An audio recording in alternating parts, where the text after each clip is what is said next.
The reason I introduce the story and I spend so much time narrating the story, telling you the story, explaining the story, defining the vocabulary in the story, is to put you in the perspective that this narrative that we are presenting to you is for bombarding your listening with so much vocabulary, so much listening, that it becomes malleable when you're driving or commuting to work, coming back from work, when you're happy, when you're excited, when you're relaxed, when you're angry. It becomes like a venting out venue for you to listen to me, to have this escape place to go to, so you can enjoy the beauty of English language and the narrative of English vocabulary within the context of the story here. So that is, in a nutshell, the meaning of the story here. The story is done in a session, in one go. We can gulp it in one go. But it's not like a glass of water you just drink and move on. No, it bears enough attention to look at the vocabulary spectrum to see how they are scattering in the fabrics of the story and to understand them within the context of our analysis, to be able to understand it, to be able to understand it, to be able to process it, to be able to produce it and reproduce it. When I tell you the story, you're just listening, you're practicing to me talking and jabbering. But my goal, my attention, and my mission is to convert you from a good listener to an active speaker, to a successful communicator of English. And this does not happen overnight. It takes so much time and effort. So if you do not put it into practice, it will go in vain. It's just one paragraph that I am reading, but it's decades of work, maybe for you, to spend analyzing text, understanding the vocabulary. And believe it or not, every vocabulary you will learn, and you learn actively now, has a lifetime expired date. So if you learn it today, it will never expire in your lifetime. And I may wish you, and I wish you, 2 or 3 centuries lifespan, But the idea is these vocabulary are the bread and butter. They're the flesh and bone of English language. They're the spinal cord of English. Without these vocabulary, it's going to be really hard to master English speaking. It's going to be really hard to see the beauty of this English worldwide and to use it to make it adaptable and make it part of your daily life and daily routine. Joanna picked up the nearest coin. Now, we talked about picking up that Joanna has done before, and we said Joanna picked up the nearest coin. She held it close to her face. Now, look here. We have maybe, let's say, 3 words. First word is nearest. Second word is coin. And the third word is, guess what? Close or close. Now, I'm going to say it, but I'll give you 3, 4, 5 seconds to guess. Close or close? Time's up. It's close because it's an adjective. So it's close to her face. She held it close to her face. Now, some people say it's an adverb because it indicates a place in comparison, if it is compared to her face. So it's an adverb and it's an adjective. But the idea is that we do not say close, because close is a verb. We say it if it's a verb. We're close and we are open. Or shops. See it? Like a board that is left hanging on the front door. Is it hanging or hung or hanged? Now, that takes us in a form of roller coaster where we maybe get derailed. يعني نطلع خارج المسار أو السكة from our point of discussion for tonight. And tonight is close to her face. So here, Joanna picked up. We cannot say picked up because that is going to be slow. And since this is a phrasal verb, so this is a phrasal verb. To pick is to تختار or to تنتقي. So picked up, picked up. Now, the difference between picked and picked up is that picked up is a phrasal verb. It's common in spoken English, and it indicates once up is added, joined with the verb, it indicates completeness of an action. So I finished up my meal. I picked up my friend. I dropped off someone. So these prepositions added to the base verb indicate completion. The nearest coin. The word is coin. العملة النقدية المعدنية. Coin. And the pronunciation is coin, whether that's in British English or American English. It's coin. And sometimes in finance or in terminology or in dictionary, like those lexicographers coined a new verb for people taking photos from the front camera, and they called it selfies.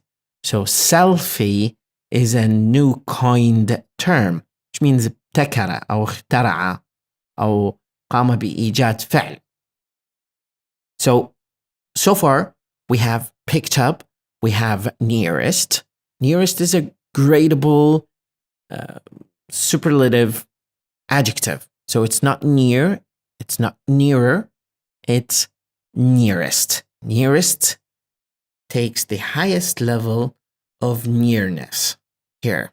So the proximity is, we say the word proximity, which means القرب, proximity, or vicinity. So we have two words here, vicinity and proximity. Let's put them here.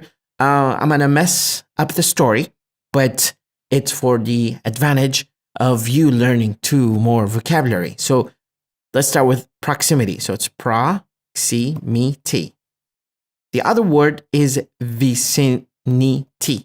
Vicinity. So the difference is that when you say proximity, no dictionary. Proximity. Did I spell it wrong? I'm not sure. Okay. Vicinity. Sometimes in American English, we say vicinity. And in British English, vicinity. Oh, no. That's not British. Vicinity. Vicinity. Tomato. They're both the same. So don't be a fanatic. Don't be extremist to say British English is better than American English. That's actually a wild goose chase. As we say in English, it's a wild goose chase. Something that is useless for people to carry on doing. Please, English is very fluidy, mercurial English. The word is mercurial. Mercurial. I think it's spelled that way here. Mercurial. No, I'm not gonna. Let me just put it here. Mercurial.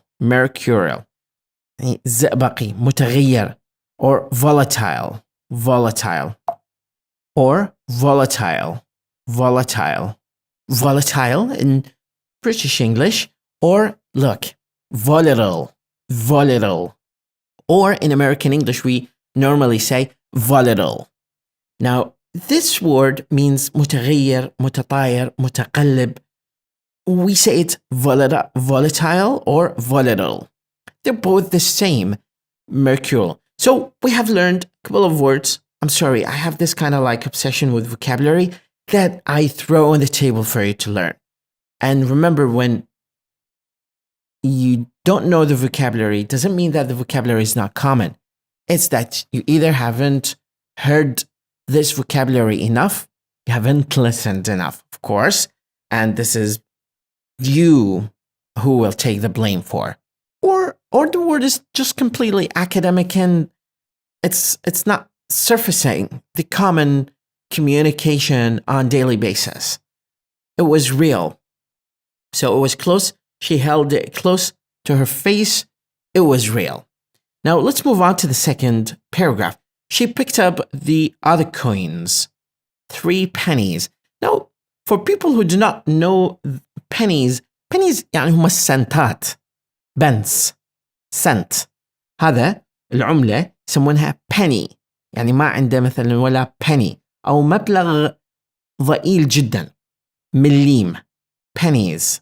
She could buy new boots. Look, she could buy.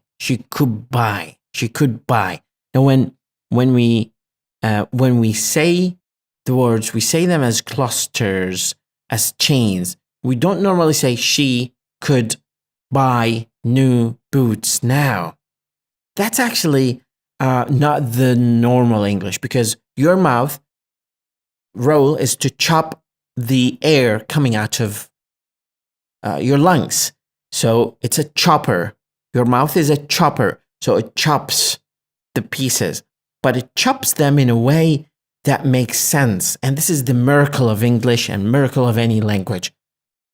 The way your mouth chops the air, if we can think of it, because all the air that is coming out of your lungs doesn't have a specific shape. It gets shaped from this part to this part. With the help of the diaphragm and lungs and the act of pushing the air out of your mouth, it gets chopped in a symmetrical, orchestrated way in your mouth that gives you this meaningfulness in English or Arabic or Hebrew or Farsi or any language in the world. So the chopping of air makes sense to some people. This is the miracle of language, that it's just air chopped differently using multiple parts of the mouth and the articulation system. We call it the articulation system, اللي هو نظام اللفظ أو الجهاز اللفظي البشري. New boots now. New or new. New or new. They're both the same. If you look at dictionary, it says new and it says new. New and new. And both of them are the same. It's just the same word. She took off her belt. So she took off. Another phrasal verb that is very common, that is very important, that is very widespread, that is very global, that is very commonplace. Took off. Took off means يعني يتخلص من أو ينزع هذا الشيء من الجسم. And as I said before, it's the act of completion. Once this particle, or we call it particle, الجزء of, so it took off or off, they took it off or off. Off, look, off or off. Off, off, off, off. Her belt, her belt, her belt, her belt. And through, look, and through. I'm not marginalizing the D. I'm not just taking it off. I'm just ignoring it, because this word is a functional word. It's a connector. So I'm not giving it enough stress because it does not carry enough meaning. The word that carries meaning is the chassis. It's the verb throw it at. So look again. She took off her belt and threw it at the hole. Look, hole, or hole. Look, there are two variations of this pronunciation, but they fall within the territory of English. British English and American English. In British English, they say hole. They put it in the hole. But in American English, hole. So, الحفرة أو الثقب أو الوكر. In it went. Rhetorically speaking, and it went in it.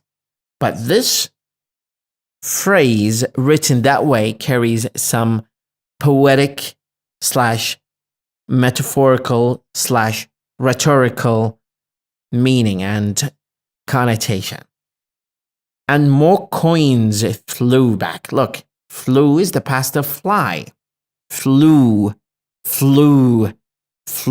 and it's the past tense. Here, back out. Back. And more coins flew back out. خرج. She picked those. It's pronounced. So we have this, those, these. So the plural is these. If you look at it, it's these.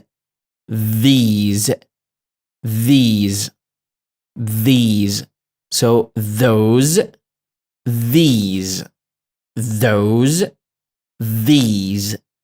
Don't say these.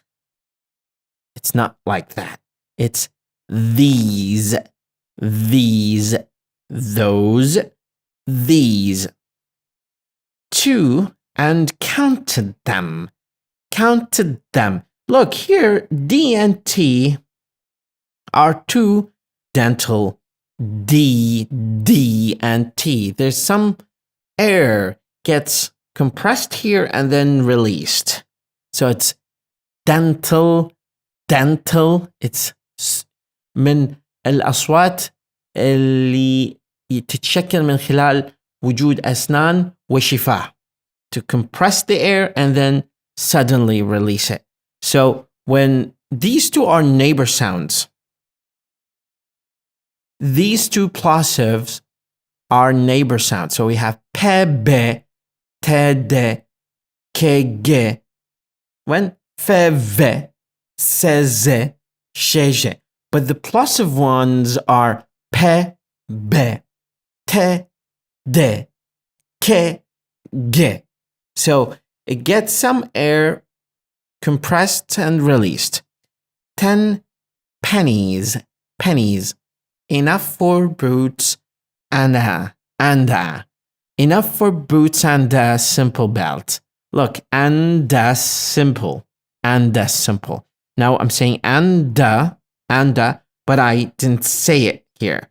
So I prefer to say she picked the. I prefer to say here she picked those. She picked those.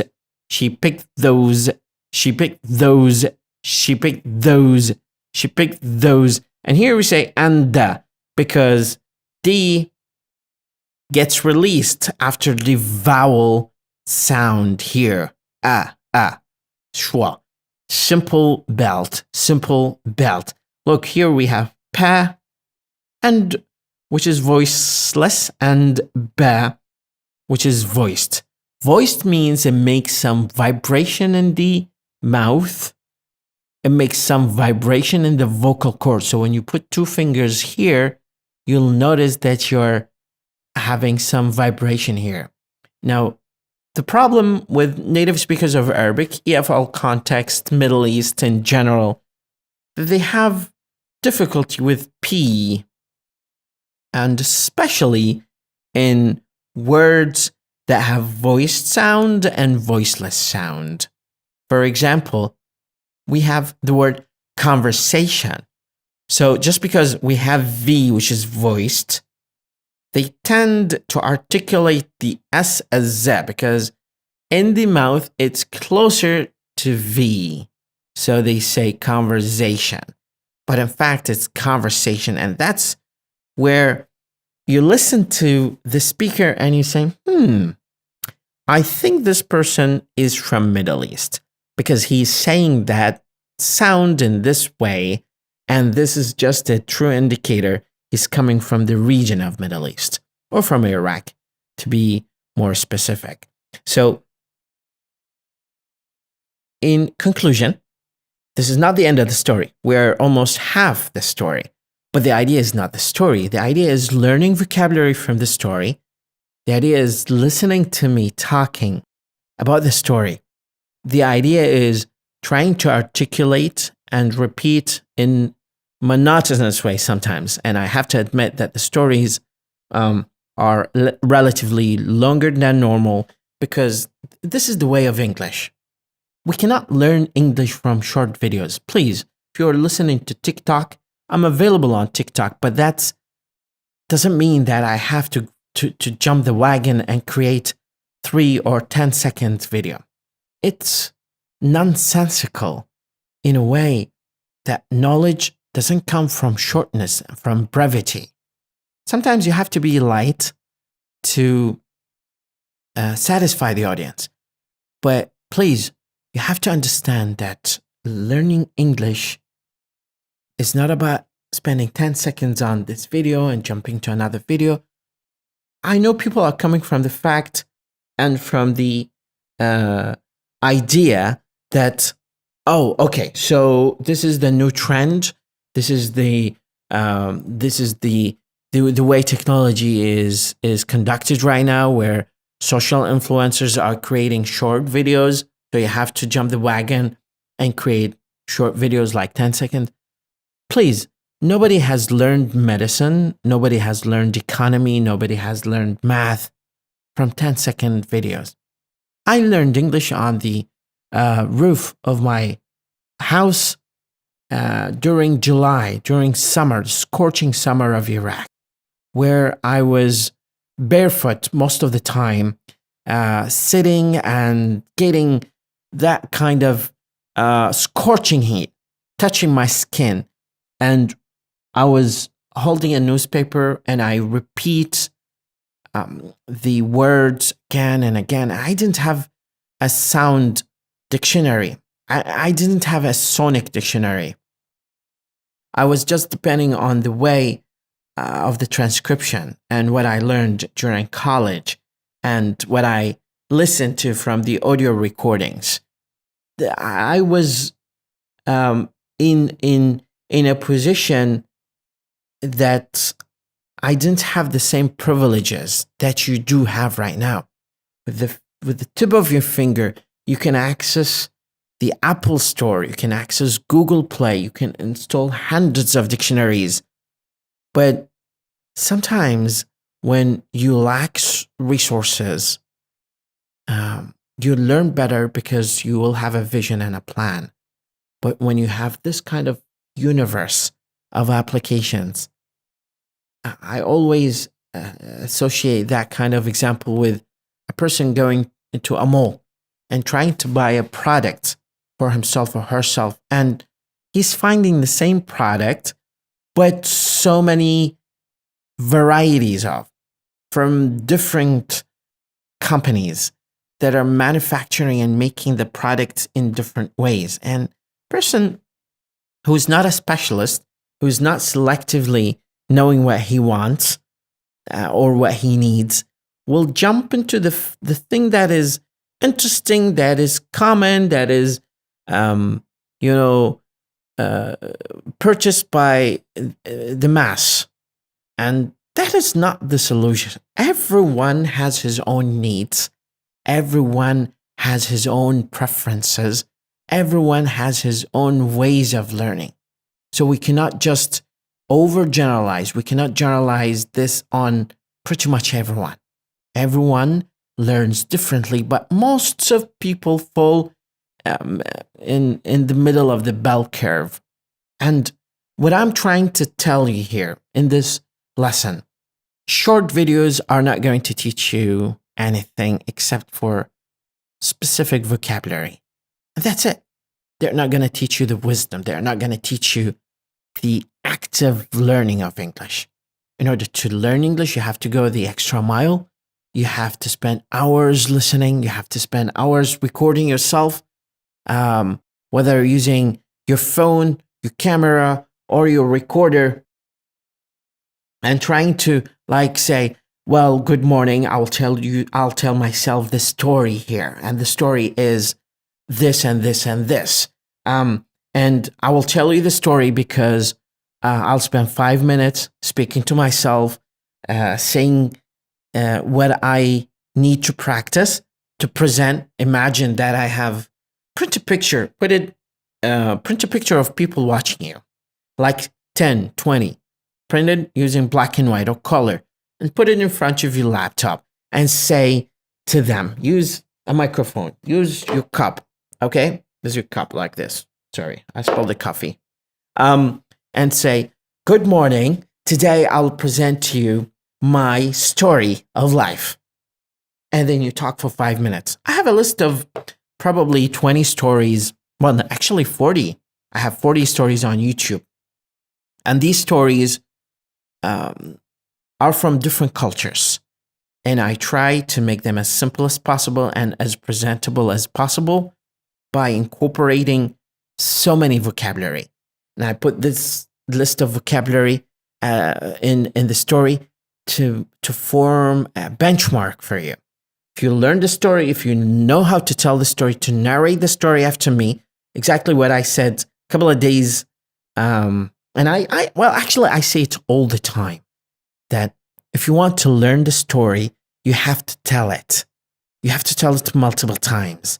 And every time you tell it, I warranty that the story will be told better. It will be told differently. It will be told in a style that is so much better than the first version of it. It's like an operating system, whether for Android or iPhone. Every time you get an upgrade, and the upgrade will make your life easier, it will make your connectivity with people better. We are not trying to inject or impose a new operating system in your language, in your mind. No, we're just updating it by constantly listening to this, intuitively thinking that this is the way I learn English. By organically listening to Walid, by organically listening to anyone, without just going to, go to TikTok, go to Instagram, watch the reels. I guarantee you're going to learn, but it's just going to trick your mind. Eventually, I'm not fighting. I'm not the devil's advocate who's saying don't use technology. Technology is the way I'm getting to your ears right now. Technology is helpful, but it's an assisting tool. So the assistance of technology comes from the way we plan to use it. Sometimes we use it for evil purposes. Some people use it for good purposes. But you have to calculate how you use this technology to achieve your plans. If you don't have a plan, if you don't have a vision, you're going to go in, but you're not going to get to your destination. And your destination is to achieve high professional proficiency in English. We are not going to be native speakers, period. But we can be very professional speakers of English. So keep that in your mind and try to enjoy watching the reels on Instagram, on Facebook, on TikTok. But at the same time, try to strike a balance where you sit and listen to a class about basics of English or pronunciation or vocabulary or grammar. That is the workshop that deserves your attention, because that is going to be the lecture that is linguistically lucrative for you. Have a wonderful day or evening. مدرب اللغة وليد خالد.